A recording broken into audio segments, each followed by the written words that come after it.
కొన్ని డెఫినేషన్స్ కొన్ని రిజల్ట్స్ తెలియాలి. ఫస్ట్ డెఫినేషన్ చూడండి, no variance set. First definition is no variance set. A subset A of a metric space X, D is said to be no variance. No variance అవ్వాలంటే int a bar is empty అవ్వాలి. ఏ bar అంటే ఏంటి? Close set.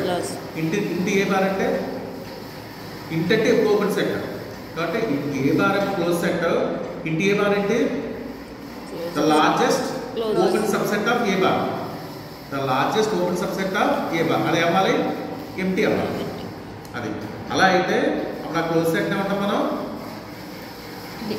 ఆ set ఏమంటారు? No variance అంటారు. No variance అంటే అవ్వాలి దాని క్లోజ్ సెట్ ఇంటీరియర్ ఎంటీ అవ్వాలి. ఆ డయాగ్రమ్ వేసాను చూడండి. ఇది X మెట్రిక్ స్పేస్, ఇది ఏ, ఇది ఏ బార్, ఇది ఇంటి ఏ బార్.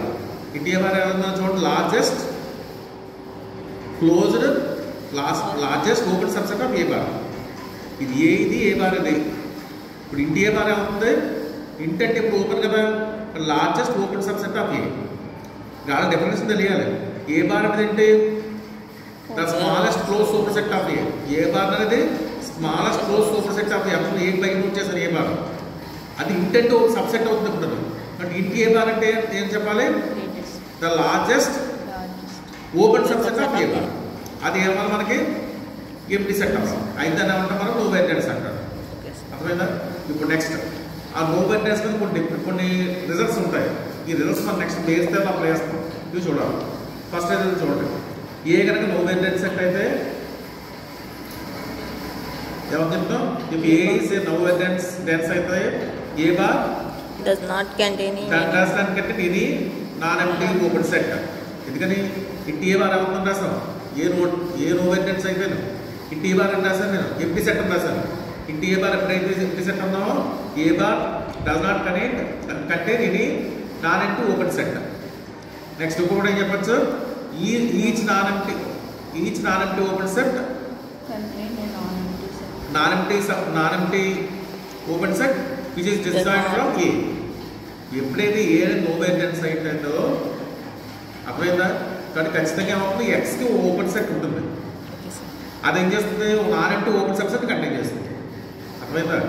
ఏ అనేది కనుక నో వేరియన్స్ సెట్ అయితే ఏ అనేది ఒక ఓపెన్ సెట్తో డిస్జాయింట్ అవుతుంది. మళ్ళీ ఓపెన్ సెట్ ఏం చేస్తుంది? ఓపెన్ సెట్ కంటైన్ చేస్తుంది. అది కూడా దేంతో డిస్జాయింట్ అవుతుంది? ఏదో డిస్జాయింట్ అవుతుంది. ఇది డయాగ్రమ్. ఇప్పుడు బేస్ థియరం స్టేట్మెంట్ చూడండి. ఎగ్జామ్ మీకు స్టేట్ ఇంప్రూవ్ బేస్ థియరం అంటారు. నేను లాస్ట్ క్లాస్లో కాంటాక్ట్ సెక్షన్ థియరం చెప్పాను. అది కూడా సేమ్ దాని డిపెండ్ అయితే మనకి బేస్ థియరం స్టేట్మెంట్ చూడండి. If sequence A N is a sequence of no variance sets. No variance sets meaning ఏంటి? ఇంటి ఏఎన్ బార్ ఈక్వల్ ఎంటీ. ఇంకే కంప్లీట్ మెట్రిక్ స్పేస్ అన్నాడు. కంప్లీట్ మెట్రిక్ స్పేస్ అంటే ప్రతి కాస్ట్ సీక్వెన్స్ కూడా మనకి కన్వర్జెంట్ అవుతుంది. కాస్ట్ సీక్వెన్స్ చెప్తే కన్వర్జెంట్ అయిపోతుంది. అంటే నేను చెప్పిన మనకి కాంటాక్ట్ సెక్షన్ థియరం టైప్లో ఉంటుంది. అప్పుడు ఏం చెప్తున్నాడు? then there is a point in X which is does not contain any A అన్న. అంటే అప్పుడు పాయింట్ ఉంటుంది Xలో. ఆ పాయింట్ ఏమంటే మనకి ఏఎల్లో ఉంటుంది, A1లో ఉంటుంది, A2లో ఉంటుంది, A3లో ఉంటుంది, దేంట్లో ఉంటుంది అనమాట. అలా ఒక పాయింట్ మనం డెఫినెట్గా చెప్పచ్చు. అర్థమైందా? ఏలో లేదు, A1, A2, A3లో లేదు, ఒక పాయింట్ X ఉంటుంది. అది ఖచ్చితంగా Xలో ఉంటుంది. నిన్న చెప్పిన కాంటాక్ట్ సెక్షన్ టైప్లో ఉంటుంది. అది థియరం యూజ్ చేసి ప్రూవ్ చేస్తాం. ఇప్పుడు ప్రూఫ్ చూడండి. By hypothesis set sequence of A అంటే A1, A2, A3 and so అన్న. BA sequence of non empty sequence of no variance sets in X. ఇంత X అంటే ఇక్కడ ద కంప్లీట్ మెట్రిక్ స్పేస్. అర్థమైందా? Set of A1, A2 and so are no variance sets in the complete metric space X. ఇప్పుడు అంటే మనకేంటి? A1 no variance set, A2 no variance set, A3 no variance set. అవి రాస్తాం. A1 no where dense in X. So మనం ఇక్కడ equal statement చెప్పాం. ఒక set no variance set అయితే ఏమని చెప్పాం? ఓపెన్ సెట్ ఉంటుంది, అది non empty open set contain చేస్తుంది, అది ఏదో డిస్జాయింట్ అవుతుంది. అర్థమైందా?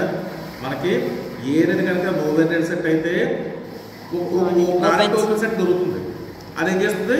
ఒక non empty open set contain చేస్తుంది, అది ఏదో డిస్జాయింట్ అవుతుంది. ఇప్పుడు A1 is no variance set అని తీసుకున్నాం. మరి ఓపెన్ సెట్ కూడా తీసుకోవాలి కదా. ఓపెన్ సెట్ ఏం తీసుకుంటాను ఇప్పుడు నేను? X itself is open set కదా, metric space itself open set కదా, ఎక్స్ అనేది ఓపెన్ సెట్స్ అన్నది క్లోజ్ అవుతుంది ఓపెన్ అవుతుంది. బట్ ఎక్స్ అనేది ఓపెన్ సెట్ కాబట్టి మన దగ్గర చెప్పిన స్టేట్మెంట్ ప్రకారం ఎక్స్ ఒక ఓపెన్ స్పియర్ని కంటైన్ చేయాలి.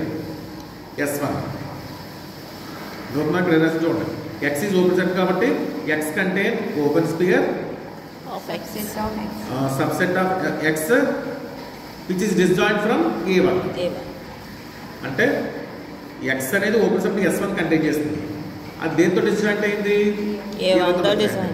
ఓపెన్ స్పియర్ అన్నాం కదా, ఓపెన్ స్పియర్ దాని రేడియస్ చెప్పాలి కదా, రేడియస్ ఎంత రాస్తున్నాం కదా, రేడియస్ లెస్ దాన్ 1 అని రాస్తాం. S1 రేడియస్ ఎంత? లెస్ దాన్ 1 రాస్తాం. నెక్స్ట్ ఇప్పుడు ఏం చేస్తారంటే S1 దగ్గరికి వచ్చారు కదా, S1 కు క్లోజ్ సబ్సెట్ తీసుకోండి F1.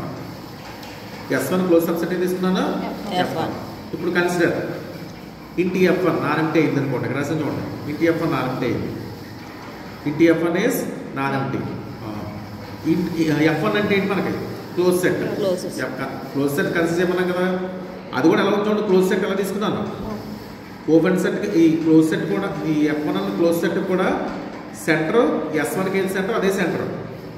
రేడియస్ మాత్రం 1/2 ఆఫ్ S1 తీసుకోండి.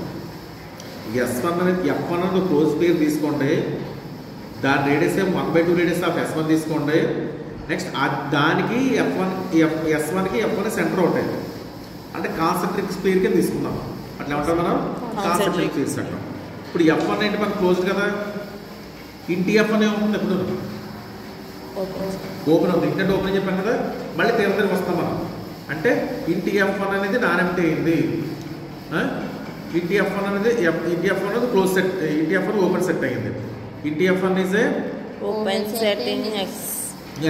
మనం మళ్ళీ ఏం చెప్తాం, మనం ఓపెన్ సెట్ కనుక ఉంటే ఏం చెప్తాను నేను, అది మళ్ళీ ఒక ఓపెన్ సెట్ కంటైన్ చేస్తుంది. అది ఇంకో దాంతో డిస్జాయింట్ అవ్వాలి, A2తో డిస్జాయింట్ అవ్వాలి, అది రాస్తాం. That implies ఏం రాసి చూడండి, ఇంటి F1 contains a non-empty open అంతేనా open sphere S2. The radius ఎలా ఉంటుంది? less than 1/2 of radius of S1 which is disjoint from A2. A2తో డిస్జాయింట్ అయింది కాబట్టి ఎలా వచ్చాను చూడండి, S1 నుంచి F1కి వచ్చారు. ఫస్ట్ S1 A1, తర్వాత F1, తర్వాత S2 A2. ఇప్పుడు దేంట్లో రావాలి మళ్ళీ? ఇప్పుడు F2 దగ్గర రావాలి. Consider the open close sphere F2 with ఇంటి F2 నాన్ ఎంప్టీ తీసుకోండి. రసం ఇక్కడ చూడండి, ఇక్కడ let F2 be a close sphere. Sphere కూడా అక్కడ బయట తీసుకోకూడదు, ఇక్కడ లోపల తీసుకోవాలి. సెంటర్ ఇక్కడ close sphere center of S1 and radius 1/2 radius of S2.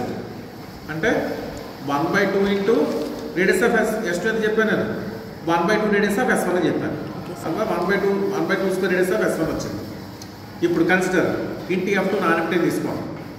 ఇంటి F2 open set. Open set అంటే ఎంత అయిందో మనం చెప్తాం, మనం ఇందాక చెప్పిన తర్వాత ప్రతి ఓపెన్ స్క్వేర్ కూడా ఇప్పుడు డిస్జాయింట్ అవుతుందని చెప్తాం కదా, స్టేట్మెంట్ కదా చెప్పాం. కాబట్టి ఇక్కడ ఏమవుతుంది, ఎప్పుడైతే F2 ఈజ్ క్లోజ్డ్ అయింది, ఇంటి F2 ఓపెన్ అయింది, therefore A3 nowhere then set in X కాబట్టి ఇంటి F2 contains an open sphere S3 with same radius with same center at S1, radius less than 1/2 square radius of A3 1/2 and radius disjoint from A3 రాస్తాం. అంటే S3 intersection A3 is empty వచ్చింది. మళ్ళీ దాని నుంచి F3 తీసుకుంటాం. F3 కూడా same అని రాస్తాం. అలా కంటిన్యూ చేస్తే పోతే మనకి ఇలా స్టేట్మెంట్ వచ్చింది. ఒక సీక్వెన్స్ వచ్చింది క్లోజ్ సెట్స్తో. ఆ సీక్వెన్స్ ఎలా వచ్చింది మనకి చూడండి, S1లో ఏముంది, F1లో ఏముంది, S2 అంటే సఫిక్స్ పెరిగి సైజ్ తగ్గిపోయింది కాబట్టి Sn+1 ఈ సబ్సెట్ ఆఫ్ ఇంటి F1, ఈ సబ్సెట్ ఆఫ్ Fn, ఈ సబ్సెట్ ఆఫ్ Sn.